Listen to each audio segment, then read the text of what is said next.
నమస్తే, welcome to Dakshin TV. ఈరోజు మనకు ఒక స్పెషల్ అతిథినే చెప్పుకోవచ్చు.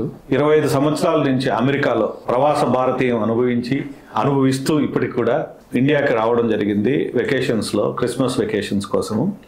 సో అయితే మా కోరిక ఏంటంటే సార్ దగ్గర అమెరికాలో నివసిస్తున్న భారతీయులు ఎలాంటి స్వేచ్ఛను అనుభవిస్తున్నారు, అక్కడ వారి యొక్క జీవన విధానం ఏంటి, వాళ్ళు ఎలాంటి జీవితాన్ని అంటే ఇక్కడ ఇండియాలో దాదాపు 20-30 సంవత్సరాలు ఉండి అక్కడికి వెళ్ళి అక్కడ మళ్ళీ ఎలాంటి జీవితాన్ని అనుభవిస్తున్నారు, టెక్నికల్ గా వాళ్ళు ఫేస్ చేసేటటువంటి ప్రాబ్లమ్స్ ఏంటి, లేదా ఇప్పుడు కొత్తగా వెళ్ళాలనుకునే వాళ్లకు ఇవ్వబోయే సూచనలు, ఇలా అమెరికాలో మనవారు అనుభవిస్తున్నటువంటి పరిస్థితులు, అనుభవించబోయేటటువంటి పరిస్థితుల గురించి క్లుప్తంగా చర్చాగోష్ఠి. So welcome sir. నమస్తే. నమస్తే. Welcome to Dakshin TV. So thanks for coming to my studio first time. అమెరికాలో భారతీయుల పరిస్థితి ఏంటి? భారతీయుల పరిస్థితి అనే దేని గురించి? లైఫ్ గురించి. ఇక్కడ నుంచి అక్కడికి వచ్చిన తర్వాత వాళ్ళ జీవన విధానం ఎలా ఉండబోతుంది? జీవన విధానం ఇప్పటికీ అమెరికాలో కంపేరింగ్ ఇండియా, అది ఎక్కడ కంపారిజన్ నాకైతే కనిపించలేదు. ఉండదు ఎక్కడ అంటే ఒక లైఫ్ స్టైల్ అంటే ఇక్కడ ఉన్న పరిస్థితులు బట్టి, ఓకే, ఏదో ఒక రోడ్స్ కానీ లేకపోతే ఒక రూల్ అండ్ రెగ్యులేషన్ పాటించడం అని కానీ, వెదర్ కానీ, ఓకే, ఏది కంపారిజన్ అయితే మనకు వాళ్ళకి సంబంధం ఉంది? అసలు సంబంధం. ఓకే. అక్కడ వాళ్ళ స్టైల్ డిఫరెంట్, వాళ్ళ కల్చరు, వాళ్ళ లివింగ్ ఎట్లా ఉంటుంది అన్నీ. Actually America is rule based rule based country. Okay.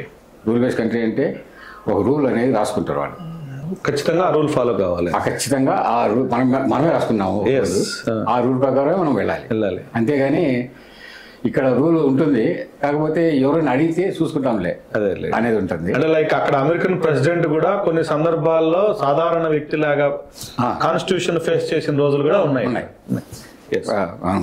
ప్రతి ఒక్కరికి ఉంటుంది. ఓకే. అట్లే సో ఒకటి మనం అనుకున్నప్పుడు దాన్ని ఎలా ఫాలో కావాలి, bonding of commitment. Plus rule నువ్వు బ్రేక్ చేసినా కూడా ఇక్కడ మనకు రూల్ బ్రేక్ చేస్తే దీనికి చాలా ఉంటాయి లూప్హోల్స్. అంటే ఇంకా అక్కడి నుంచి పైనుంచి ప్రెజర్ తీసుకురావడము, లేకపోతే వీడే గట్టిగా అరవడము, ఏదో ఆఫీసర్ని అడుగుతారు. సో అక్కడైతే అది ఆ పరిస్థితి ఉండదు. ఓకే. ఎందుకంటే స్ట్రిక్ట్ వాళ్ళు పోలీస్ ఆఫీసర్కైనా ఫుల్ పవర్స్ ఉంటాయి. ఓకే. అంటే వాడు డౌట్ వచ్చిందంటే ఇంకా పై అధికారి పర్మిషన్ అక్కర్లేదు, షూట్ చేసే పవర్స్ ఉంటాయి. ఓకే. సరే ఇక్కడ అట్లా లేదు కదా, ఇక్కడ ఏమైనా చేసుకోవచ్చు. అంటే అంతేలేండి, ఇక్కడ ఉన్నాయి కానీ ప్రతిదానికి ఒక పరిధులు ఉంటాయి. అక్కడ పరిధి అనేది వాళ్ళు ఆల్రెడీ నిర్ణయించేసే ఉంటారు, వాళ్ళు ఉంటుంది. సో అది కొంతమందికి నచ్చదు. ఓకేలేండి. ఎందుకంటే ఇక్కడ నుంచి ఇమీడియట్గా పోయేసి అక్కడ ఏదో మనం ఎవరు అంతా కట్టేసినట్లుగా. అవునండి, అలా ఉంటుంది. అన్ని రూల్స్ మధ్యలో ఇప్పుడు ఏదైనా డ్రైవింగ్ కానీ, డ్రైవింగ్ చేసినా కూడా ప్రతి ఒక్కటి ఫాలో కాదు. కన్సిడరేషన్. స్టాప్ అంటే స్టాప్ చేయాలి, స్లో అంటే స్లో చేయాలి, స్పీడ్ అంటే స్పీడ్ కంట్రోల్ ఉండాలి, అవన్నీ ఉంటాయి. ఇక్కడ మనకు మా పిల్లలు అడుగుతుంటారు, డాడీ ఇన్ని ఉన్నాయా ఇండియాలో అని. ఈ సిగ్నల్ చూసి సో అన్ని ఉంటాయి కానీ ఇక్కడ పాటించడం అన్ని ఉన్నాయి ఇక్కడ. కానీ మీకే తెలియదు, మనకు తెలియదు అవి ఉన్నాయి అని చెప్పి తెలియదు. ఆ విధంగా అలవాటు పడిపోయాం, లైఫ్ అలా అలవాటు పడ్డా. ప్రతి ఒక్కటి ఉంది ఇక్కడ. అంటే ఈజియర్ అనే లేకపోతే టఫ్? మంచిదా అది అలా అలవాటు పడడం? మంచిది కాదా? అలవాటు పడడం మంచిది కదా. మంచిదేనా? జీవితంలో ఒక కంట్రోల్ అనేది ఉండాలి. కంట్రోల్ లేకుండా ఇప్పుడు ఇక్కడ ఇండియాలో ఎలా అయింది, స్వేచ్ఛా ప్రపంచం. అంటే నీకు స్వేచ్ఛ ఉంటే చాలు అనేట్టుగా ఉంది. కానీ ఆ స్వేచ్ఛ ఎంతవరకు పోతుందంటే ఇంక వాడు చూస్తూనే ఉన్నాం రోజు ఎన్ని యాక్సిడెంట్లు అవుతున్నాయో. నిన్న మొన్న దానివల్ల ఎన్ని ఇబ్బందులు, అంటే పబ్లిక్ కూడా ఇబ్బందులు అవుతుంది. పర్సనల్ లైఫ్ దెబ్బతింటుంది, పబ్లిక్ కూడా దెబ్బతింటుంది. అయితే వాడు బయటకు వెళ్తాడు, వస్తాడా రాడా కూడా తెలియదు. ఆ విధంగా అదే కండిషన్ లో ఉంది. హైవే ఎక్కినోడు ఇంటికి వస్తాడా రాదా అనేది డౌట్ లో ఉంటుంది. సో ఇవన్నీ ఒక ఎత్తు అయితే, నేను అడిగే ప్రశ్న ఏంటంటే, కొత్తగా అమెరికాకు వస్తున్న యువతకి మీరు చెప్పదలుచుకున్న సందేశం ఏంటి? అంటే పెళ్లి అయి కావచ్చు, పెళ్లి కాకుండా కావచ్చు, అక్కడికి వచ్చి స్థిరపడాలి అనుకునే వ్యక్తికి మీరు ఇవ్వబోయే మెసేజ్ ఏంటి? అది డిపెండ్స్ అంటే ఇప్పుడు నా ఎగ్జామ్ తీసుకున్నామంటే నేను యాక్చువల్లీ 5 years కోసం వెళ్ళాను. ఇప్పుడు 5 years back. 23 అప్పుడు వెళ్ళి 5 years ఉండేసి నేను వచ్చేస్తా ఉంటున్నాను. అది నా ప్లాన్. మీ మెయిన్ థాట్. కానీ అక్కడికి వెళ్ళిన తర్వాత మా ఫ్యామిలీని తీసుకెళ్ళాను. తీసుకెళ్తే ఏమన్నారు వాళ్ళు, లేదు మేము ఇక్కడే ఉంటాం, కంఫర్ట్గా ఉందన్నారు. సో అది ఆ కంఫర్ట్. సో నేను అక్కడే ఉన్నాను, మా పిల్లలు అక్కడే ఉన్నారు, ఓకే వెళ్ళండి, గుడ్. బట్ ఇక్కడి నుంచి వెళ్తారు కదా, వెళ్ళినప్పుడు అక్కడికి అడాప్ట్ అయిపోతారు. అడాప్ట్ అయిపోతే ఇంకా ఇక్కడికి వచ్చే ప్రశ్న అనేది 90% ఇంకా ఉండదు. ఎందుకు? ఏంటి రీజన్స్ ఏంటి? ఇక్కడికి అక్కడ కంఫర్ట్ లెవెల్స్ ఈవెన్ నీకు రిస్ట్రిక్షన్స్ ఉన్నా కూడా కంఫర్ట్ లెవెల్ డిఫరెంట్. నీకు ఏది ఇప్పుడు పవర్ కట్ అని కానీ, లేకపోతే ఏసీ అని కానీ, లేకపోతే కారు కొనాలి, ఇమీడియట్ కారు ఇచ్చేస్తాడు. ఇల్లు కొనాలి, ఇల్లు ఇచ్చేస్తాడు. ఇక్కడ జస్ట్ 5% ఆఫ్ అమౌంట్ ఉంటే ఇల్లు కొనేస్తాడు. అక్కడ $1 million ఇల్లు కొనాలంటే నీ దగ్గర $5,000 $10,000 డాలర్స్ ఉంటే చాలు, అడగట్టేసి $1 million ఇల్లు కొనేయచ్చు మనం. ఓకే, ఈజీగా కొనేయచ్చు. అవును. కొనొచ్చు. తర్వాత దాన్ని కట్టడం కూడా దాదాపు అంతే సుఖంగా ఉంటుందా? కట్టడము దాన్ని రీపేయింగ్ ఆఫ్ లో వాడికి శాలరీ వస్తుంది కదా, అది డైరెక్ట్ వెళ్ళిపోతుంది. ఓకే, అక్కడే కట్ అయిపోతుంది. ఓకే, ఇంకా మళ్ళీ నువ్వు ఇంటికి వచ్చి కలెక్షన్ ఉండదు, అన్ని ఆటో పేమెంట్ ఉంటాయి. ఈ లోన్ తీసుకోవడము, శాలరీ కట్టింగ్ మధ్యలో ఉద్యోగం ఏదైనా పోతే పరిస్థితి ఏంటి? ఇక్కడంటే ఎవరో ఒకరు మనోళ్ళు ఉంటారు సపోర్ట్ చేయడము, మనకి ఎవరో ఒకరు ఉంటారు, కొంత మోరల్ సపోర్ట్ కైనా ఉంటారు. అక్కడ ఎవరికైనా అక్కడ మనకి ఏదైనా దక్కే అవకాశాలు ఉన్నాయి? అది కూడా రూల్ బేస్ అంటే ఉద్యోగం ఏంటంటే వాడికి 3 months to 6 months లోపల ఉద్యోగం వస్తేనే అక్కడ ఉండగలుగుతారు ఇప్పుడునే పరిస్థితుల్లో. ఓకే, ఎందుకంటే H1 అనేది వాడు ఈ ట్యాక్స్ పే ఉంటుంది శాలరీ మీద. ఓకే, ఆ tax payment every month cut అయిపోతుండాలి, ఆటోమేటిక్ వెళ్తూ ఉంటుంది. ఓకే, ఎప్పుడైతే స్టాప్ అయిపోతుందో అప్పటి నుంచి ఇంకా నువ్వు కౌంట్ స్టార్ట్ అవుతుంది అనమాట.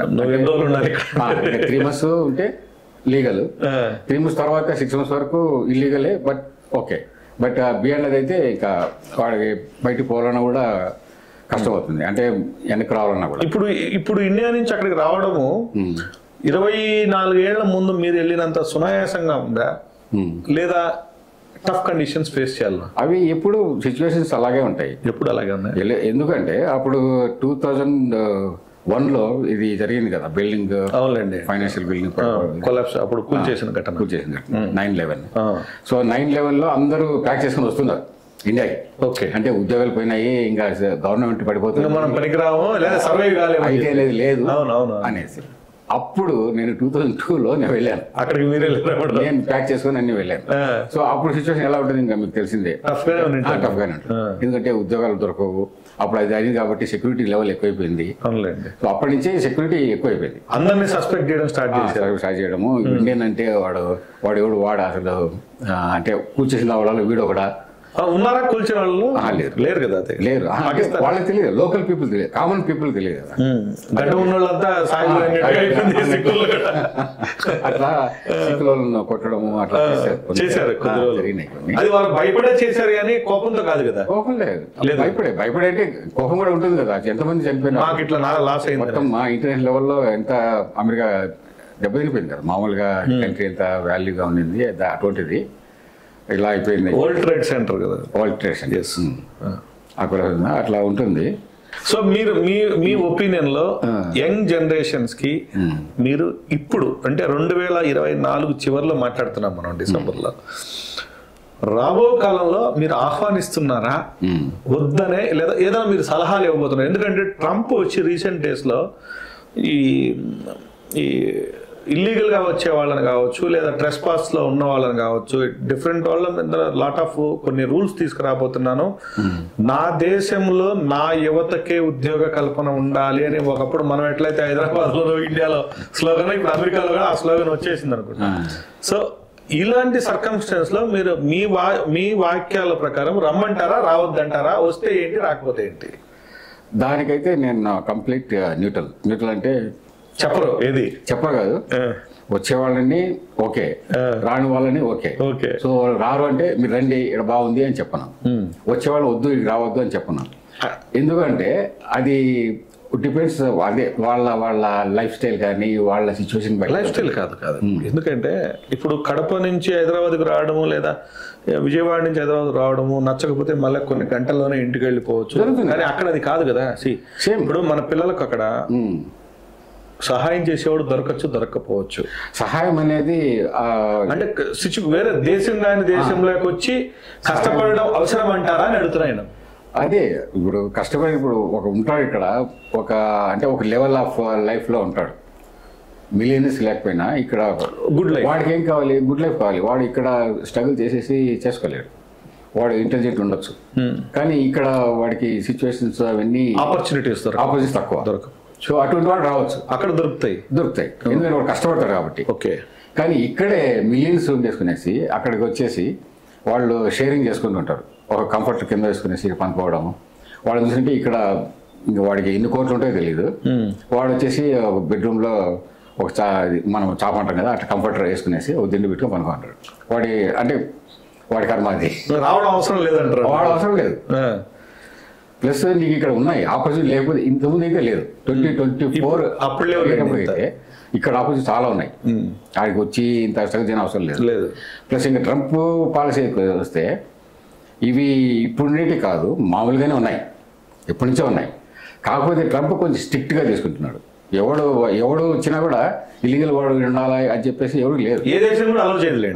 మనమే కాదు, ప్రపంచంలో ట్రంప్ ఏం చేస్తున్నాడు, కొంచెం స్ట్రిక్ట్గా పెడుతున్నాడు. వద్దురా కొంచెం వాళ్ళని అంటే కొంచెం స్ట్రిక్ట్ చేసేస్తే తగ్గుతాయి, దేశ ప్రజలకు కొంత ఉపయోగం ఉంటుంది. సో అంతేగాని ఇప్పుడు ఇండియన్ వాళ్ళు వస్తే ఇచ్చేస్తాము అట్టేస్తాము అని ఏం లేదు కదా. బేసిక్ గా ఆ దేశానికి వలసలు ఏ దేశాల నుంచి ఎక్కువ వస్తుంటారు? Mexico main. Mexico, south America అంటారు. అంటే మెక్సికో, ఇంకా కొన్ని కంట్రీస్ ఉన్నాయి, అర్జెంటీనా ఇంకా కింద, అక్కడి నుంచి వాళ్ళు వస్తూ ఉంటారు. ఓకే. ఎందుకు వాళ్ళకి అగ్రికల్చరల్ వీసాస్ ఉన్నాయి, మనకు లేదు. సో ఇంకోటి మెయిన్ ఇప్పుడు ఈ మధ్యనే చూసింది ఏంటంటే, ట్రంప్ వచ్చిన తర్వాత ఇంకొక వీసా పాస్ చేస్తున్నాడు, H2B. మనదంతా H1B.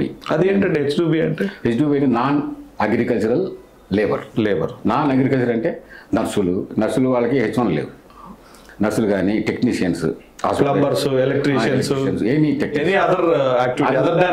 అగ్రికల్చర్.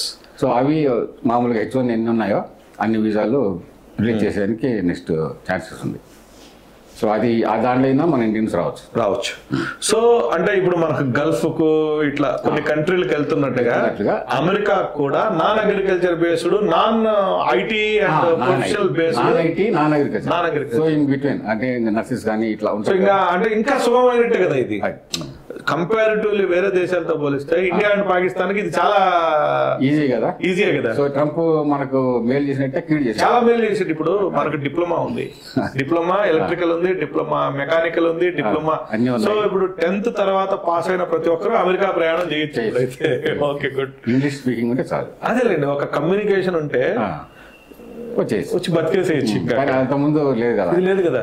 సో అట్లా కొన్ని చేస్తుంటారు, అది ఉన్నాయి. ఇంకా కొన్ని ఉన్నాయి ఇండియన్స్ కి ఇట్లా ఇండియన్స్ మాత్రమే చేయగలిగే పనులు ఓన్లీ ఏది అక్కడ ఇండియా మనమంతా స్పెషల్ కేటగిరీ అనమాట. H1B అనేది very highly qualified, non available, high skilled, non available in America. అంతా H1B పేరులోనే భారతదేశం యొక్క టెక్నాలజీ సో అది H1 అంటేనే ఇంకా ఇండియా అనేసి వచ్చేసింది. ఎందుకంటే మన వాళ్ళు ఇప్పుడు ఐటీలో ఎక్కడెక్కడ ఉన్నారో తెలుసు. కాబట్టి ఐటీ వస్తే మంచిదే. అంటే వీళ్ళకి సజెస్ట్ చేయాలి.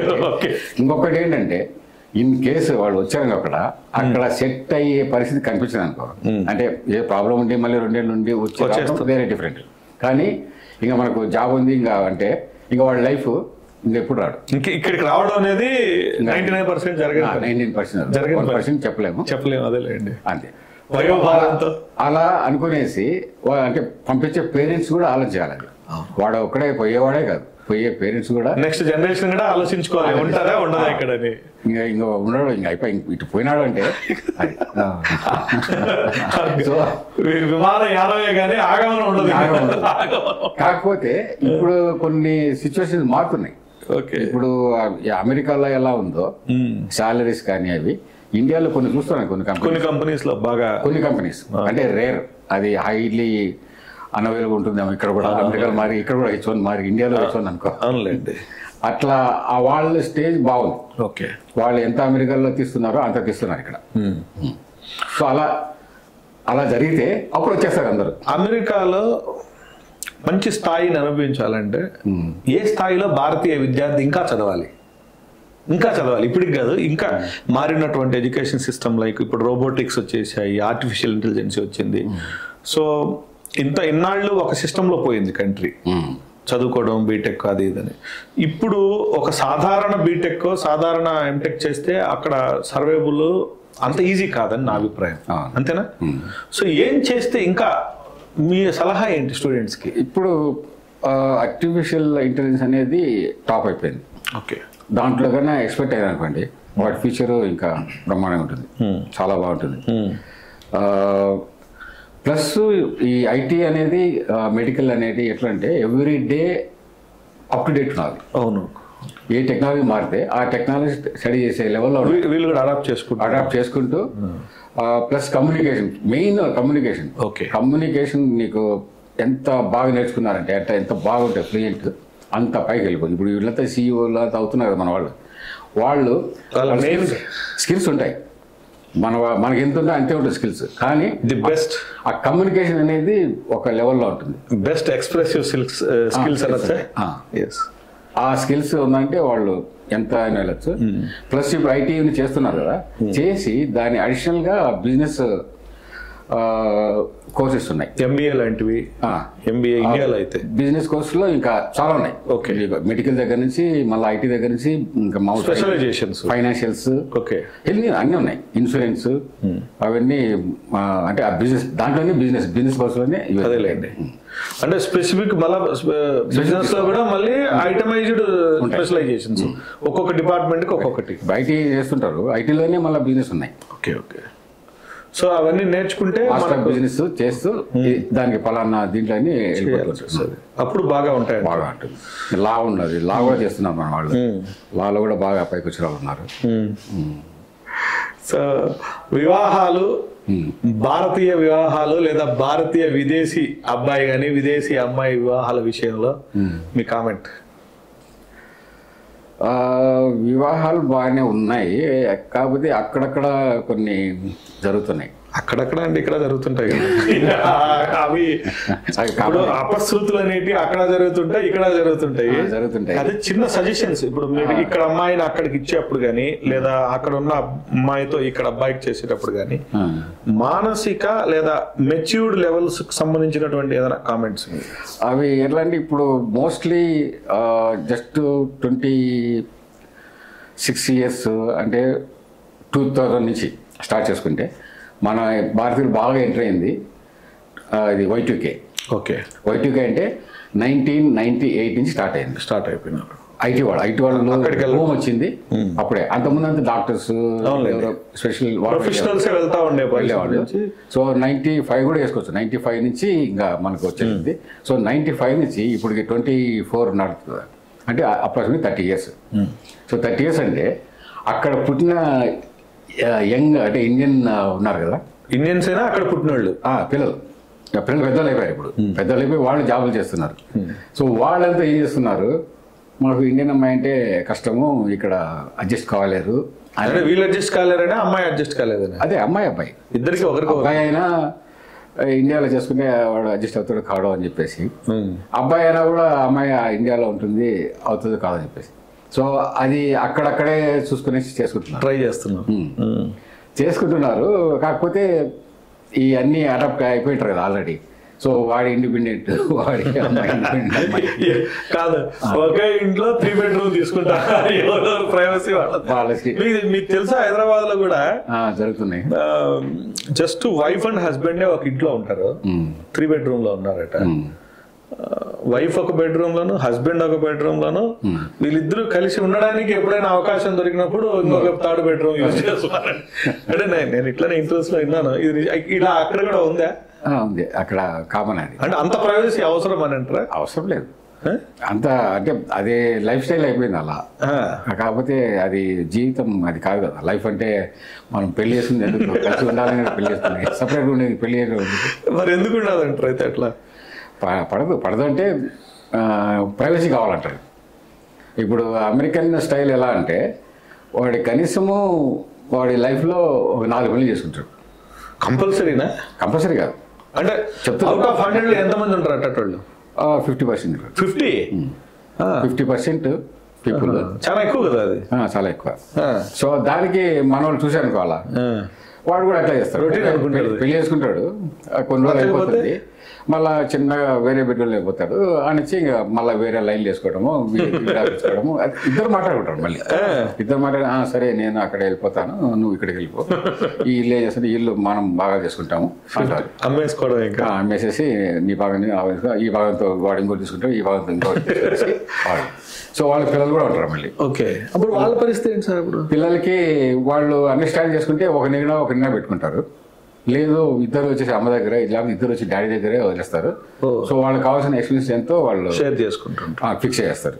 సో పిల్లలకేమి అది కోర్టులోనే డిసైడ్ చేస్తారు. పిల్లలకేమి ఈ రకమైన పరిస్థితుల వల్ల వాళ్ళు అలవాటు అయిపోయింది, మెంటల్ స్ట్రెస్ రాదంటారా? వాళ్ళు కొన్ని రోజులు అలవాటు అయిపోయింది. ఇప్పుడు అందరూ అలవాటు అయిపోయింది. అంటే ఇంకా మా ఎక్స్ డాడ్, మా ఎక్స్ మదర్ అని చెప్పి చెప్పేసుకుంటున్నారు. పరిచయాలు చేయడము, మా 2వ భార్యకి పిల్లోడు వీడు, మా 3వ భార్యకి పిల్లోడు వీడు అని చెప్పడము, అవన్నీ కామన్ అక్కడ. సో అది మనం ఇక్కడ ఇన్నేదానికే ఇంకా అసలు కుదరట్లేదు ఇప్పుడు. కాకపోతే అక్కడ నేను ఇన్నేళ్ళు ఉన్నాను కాబట్టి నాకు కామన్ అయిపోయింది, అలవాటు అయిపోయింది. సో ఆ పరిస్థితి ఇండియాకి రాకూడదని అనుకుంటే ఇంకా మీరు పోయేవాళ్ళు కొంచెం తగ్గించుకునేసి, పోయినా మన పనులు మనం చేసుకునేసి మళ్ళీ ఇటు వెనక్కి వచ్చేట్లుగా ఉంటే వెళ్ళొచ్చు. పోవాలి, చదువుకోవాలి, ఇంకా 4 ఏళ్ళు ఏదో అప్పులు చేసింటారు, సంపాదించుకోవాలి, బాగా ఇది మెచ్యూర్డ్ అయినాను అక్కడ. వీడికి వస్తే గ్యారంటీ జాబ్. సివిలైజేషన్ బాగా వస్తే ఇక్కడ దొరికేస్తుంది.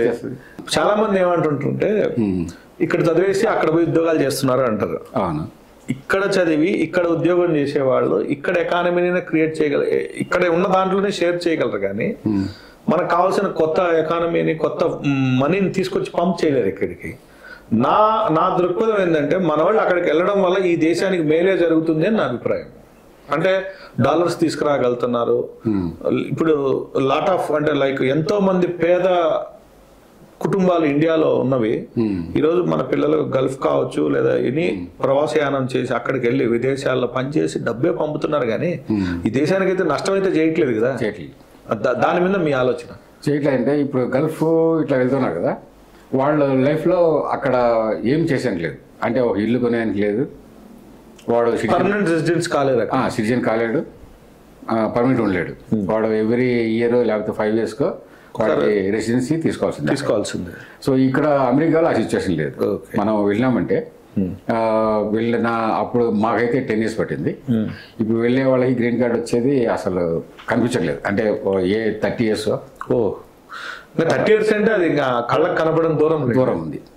అన్లెస్ ఎవరైనా ఇప్పుడు ట్రంప్ లాంటి వాళ్ళు వచ్చేసి ఇండియన్స్ అందరికీ గ్రీన్ కార్డులు ఇచ్చేసేయండి అని అంటే 10 ఏళ్ళు దాడిచిన వాళ్ళందరికీ వదిలేసేయండి అంటే ఒక 10 ఏళ్ళు ఉన్న వాళ్ళందరికీ గ్రీన్ కార్డులు ఇచ్చేసి. ఆ దేశానికి కూడా రెవెన్యూ కదా, ఇప్పుడు గ్రీన్ కార్డు ఇచ్చేటప్పుడు ట్యాక్సెస్ కలెక్ట్ చేస్తారు, ఇవన్నీ వల్ల దేశానికి ఓవర్ నైట్ రెవెన్యూ వస్తుంది కదా. రెవెన్యూ ఉంది రెవెన్యూ ఉంది. మళ్ళీ వాళ్ళు ఆడ ఉన్నందువల్ల ఈ టూరిజం కూడా ఎక్కువైపోయింది. మన వాళ్ళు రావడం పోవడం వల్ల వాళ్ళకి ఇన్కమే కానీ, ఎందుకంటే అక్కడ పని చేయని వాళ్ళు పోతే వాళ్ళకి లాస్. కానీ మనం పని చేస్తున్నాము, మా పేరెంట్ పిలుస్తాం, సో వాళ్ళకి అయ్యే ఖర్చులన్నీ మనమే కదా భరిస్తున్నాం. ఆ డబ్బు మళ్ళీ ఖర్చు అయిపోతుంది. ఆ డబ్బు ఖర్చు అయిపోతుంది కాబట్టి అది పర్వాలేదు. అందుకని చెప్పేసి పోవడమే బెటర్. అంటే వెళ్ళి రావడమే బెటర్. 2 దేశాలకు మేలు. ప్లస్ ఇంకొకటి అక్కడ కొన్ని బిజినెస్ ఎక్కువ చేసేవాళ్ళు, ఫుల్ ఒక లెవెల్లో బిజినెస్ చేసి అక్కడ డబ్బు సంపాదించి ఇక్కడ ఇన్స్టిట్యూషన్స్ ఓపెన్ చేసే ఆస్కారం కూడా ఉంది. కానీ ఇక్కడ కూడా మనం అంటే ఒకటి పాయింట్ ఇక్కడ ఏంటంటే మంచి ఇంటెలిజెంట్ వాళ్ళంతా ఇండియా నుంచి పోతున్నారు అనే టాక్ అంటున్నారా? అదేలేండి, నేను అందుకే అన్నాను కదా, వెళ్ళి ఇక్కడికన్నా 10 times మోర్ రెవెన్యూ జనరేట్ చేసి మన దేశానికే ఇస్తున్నారు కదా. మనకి ఇండియాకి డాలర్స్ రూపంలో వచ్చేస్తుంది కదా. వచ్చేస్తుంది. కాకపోతే కొంతమంది అంటే అక్కడే ఇన్వెస్ట్ చేసి అక్కడే ఉన్నారు. అయినా కూడా మనకు ఆ లాభమే కానీ ఇప్పుడు ఎంతో కొంత అయితే రావడం అయితే జరుగుతూనే ఉంది కదా. ఇక్కడి నుంచి పోయి అయితే లేదు కదా. మన డబ్బే మనకు పోవట్లేదు కదా. ఇంకొక మీరు బిజినెస్ అనే పదం వాడారు కాబట్టి భారతీయుల బిజినెస్ అమెరికాలో ఎలా ఉంది? వీళ్ళు సక్సెస్ అయిన వాళ్ళు ఉన్నారు. అంటే సక్సెస్ పర్సెంటేజ్ ఎక్కువ ఉందా? అంటే ఒక 100 మంది మన వాళ్ళు వ్యాపారాలు పెడితే అక్కడ పెడితే 75% సక్సెస్ అవుతున్నారు.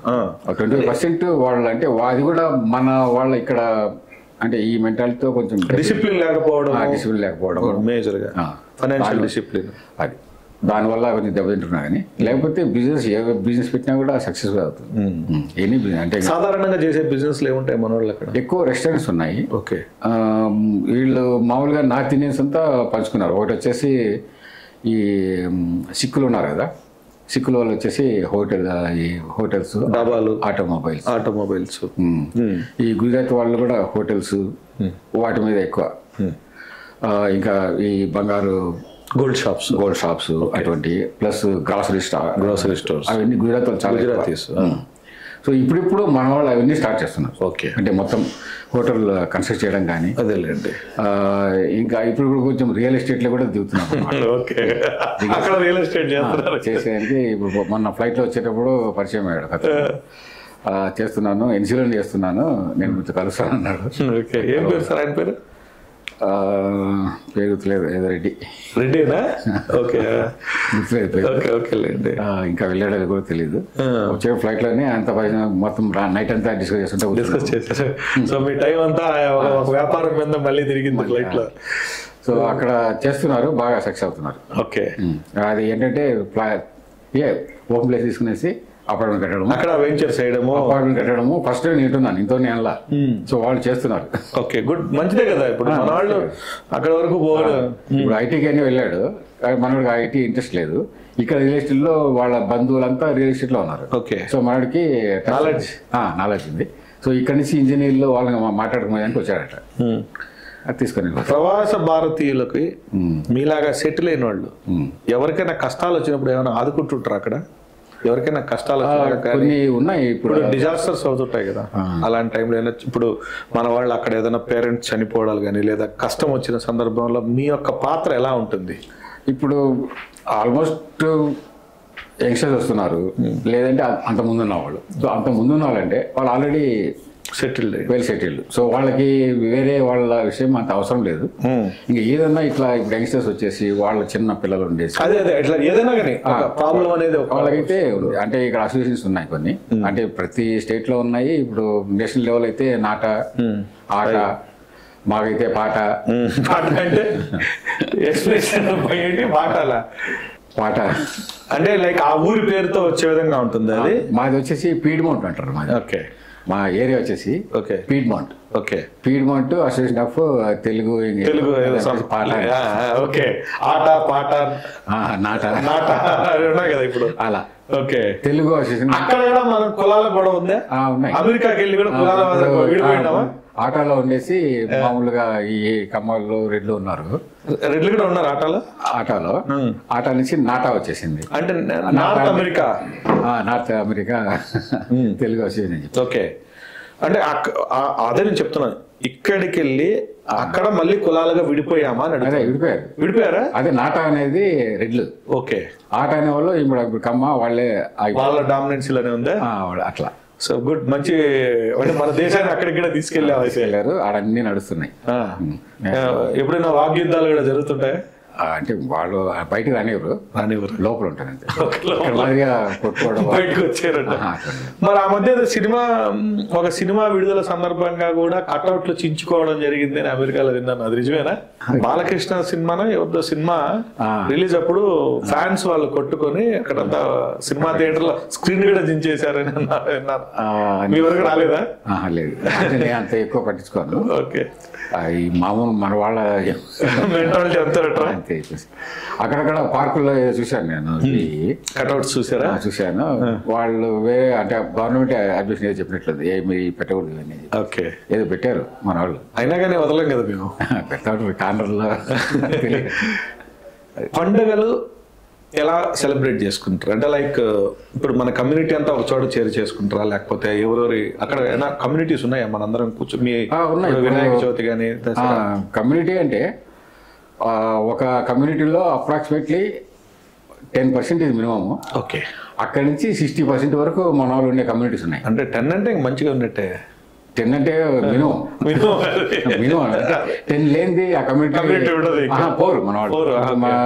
ఆ చిన్న అమ్మాయి తీసుకోరు, ఇల్లు కొనుక్కునేది కొనుక్కుంటే అక్కడ ఉన్నారు 4 ఉన్నది, మనం పోతే 5. సో ఆ 5 అంటే ఆ ఉండే ఒక 500లో ఒక 5 ఇట్లా 100లో 5 అంటే ఓకే అని చెప్పి. Good, okay. ఇప్పుడు 25 అయినాయి. మంచి సో గణపతి ఉత్సవం పెట్టేయచ్చు అనమాట అక్కడ. ఇది మన అయ్యప్ప మాల వేశారు. ఓకే, భజనలు పెడుతున్నారా? నేను చూపిస్తాను వీడియో. అట్లా ఒక లెవెల్లో ఒక రేంజ్. American police భయపడిందా? ఒక 50 మంది స్వాములు. ఓకే, సో అది ఒక ఈ కేరళ వాళ్ళు, తమిళ వాళ్ళు, మన వాళ్ళు కలిసేసి ఒక ఆశ్రమం పెట్టారు. సో ఎవరింట్లో పూజ అయితే వాళ్ళే డ్రమ్ములు ఆర్గనైజ్ చేయాలి, తీసుకోవడము, డేక్షాలు తీసుకుపోయి అన్నం చేయడము. ఓకే, అంటే ఇక్కడ ఏం చేస్తున్నారు స్వాములు సేమ్ అదే చేస్తున్నారు. భద్రతా పరంగా అక్కడికి ఇక్కడికి చాలా తేడాలు ఉన్నాయి కదా. మనం చేసే ఈ సౌండ్స్ కి వాళ్ళు అలో చేస్తారా? అలో చేయరు. దీపావళి రోజు మేము ఈ పేల్చుకుంటుంటే వేరే పక్కన వాళ్ళను అంటే చుట్టుపక్కల అడిగాము, పేల్చుకుంటే ఓకే అన్నారు. ఇంకా థర్డ్ హౌస్ ఉంటారు కదా, వాళ్ళు పోలీస్ కంప్లైంట్ చేస్తారు ఇక్కడ నాయిస్ వస్తున్నాయని చెప్పి. వాడు వచ్చాడు పోలీసు, వచ్చి అబ్జర్వేషన్ పెట్టారు. మనము ట్రెడిషన్ డ్రెస్ వేసుకునేసి పిల్లలు సెలబ్రేట్ చేస్తున్నారు. పిల్లలు చేసుకుంటే వాడు అక్కడెక్కడో ఉండి వాచ్ చేస్తా తిరుగుతా ఉన్నాడు అనమాట. తిరిగి లాస్ట్ ఒకటి అయిపోతేనే వాడు వచ్చేసి మీరు ఇది పెంచుకోదంటే ఇది అయిపోయింది లాస్ట్ ఇది అన్నాడు. ఓకే చెప్పేసి వెళ్ళిపోయాడు. అర్థం చేసుకుంటారు. మాకు కాల్ వచ్చింది అందుకని వచ్చాను నేను. ఇప్పుడు వైట్ హౌస్ లో కూడా దీపావళి సెలబ్రేషన్ అనేది చేశారు కదా, అలాంటప్పుడు ఆ దేశమే గుర్తించినప్పుడు ఆ పోలీసులు మనల్ని అడిగే అవకాశం ఉండదు కదా అని అనుకుంటున్నాను. అదే వచ్చి అందుకే నవ్వు వెళ్ళిపోయాడు. అంటే జస్ట్ నాకు కాల్ వచ్చింది కాబట్టి వచ్చాను. ఇప్పుడు పోలీసు వచ్చాడంటే రీజన్ చెప్పాలా? అవును. కారు మనం వెళ్తుంటాం కదా, కారు ఆపినాడంటే ఎందుకు ఆపినాడు నువ్వు చెప్పాలి. చెప్తాడు. ఎందుకంటే నువ్వు అక్కడ రావాల్సింది ఇట్లా రావాల్సింది, నువ్వు ఇలా వచ్చావు కాబట్టి నేను ఆపాను అని చెప్పి నీ పేపర్స్ ఇన్ని అడుగుతారు. అలా ఉంటుంది. తప్ప నీ ఇష్టం వచ్చినట్టు ఆపి చెయ్యి అంటే చెప్పి తర్వాత మనల్ని ఏం చేయాలో చేస్తారు. నువ్వు అలా చేసావు కాబట్టి నేను ఆపాల్సి వచ్చింది నేను. సో అలా చెప్పి నవ్వేసి వెళ్ళిపోయాడు. ప్రాబ్లం హ్యాపీగా జరిగిపోయింది. చివరిగా ఇంటర్వ్యూలో ఒక ప్రవాస భారతీయుడు భారతదేశానికి ఇచ్చే మెసేజ్ ఏంటి? ఇష్టం వచ్చి మీరు ఏం చెప్పదలుచుకున్నారు ఈ దేశ ప్రజలకు కానీ ఈ దేశ పౌరులకు, పిల్లలకి? నీ ఇష్టం, it's your own choice to express. మీరు ఎప్పుడైనా అనుకుంటుంటారు కదా మనసులో, నేను ఇది మా వాళ్ళకి ఇది చెప్పాలి అని అనుకుంటుంటారు కదా, అలాంటి మెసేజ్ ఏదైనా ఉందా? అలాంటి మెసేజ్ అయితే ఇప్పటికి లేదు. అది అలా చేసుకోవాల్సింది. అలా చెప్పాలా అని ఎప్పుడు ఎవరికి మెసేజ్ ఇవ్వదలుచుకోరు అయితే మీరు? ఎవరి అంటే ఇండివిజువల్ గా మీరు అమెరికాకి వెళ్ళిపోయి స్వేచ్ఛను అంతా మీరే ఆపాదించేసుకుని ఇంకెవరికి ఏం చెప్పకూడదు అనుకున్నారు? లేదు అట్లా అంటే ఒకరు చెప్పాలా అని ఏం లేదు. కాకపోతే ఎవరి అభిప్రాయం వాళ్ళది, ఎవరి లైఫ్ అంటే జీవన విధానం వాళ్ళది. సో నేను నేను చెప్పాలా నువ్వు ఇలా చేయండి అంత అలా ఏం లేదు. అలా చెప్పే విషయం నాకేం లేదు. Thank you. ఎనీవే మీతో బాగా చక్కగా ఒక 1 hour సాగింది అనుకుంటున్నాను. I'm very thankful to you. మీరు ఇచ్చిన సమాచారం కొంత మేర ప్రజలకు ఉపయోగమే అనుకుంటాను. ఎందుకంటే అక్కడ కూడా మీరు మంచి జీవితాన్ని అనుభవిస్తున్నట్టు, ఇక్కడికన్నా బెటర్ జీవితంలో ఉన్నట్టుగానే చెప్తున్నారు కాబట్టి thank you. Thanks for coming to studio. Thank you.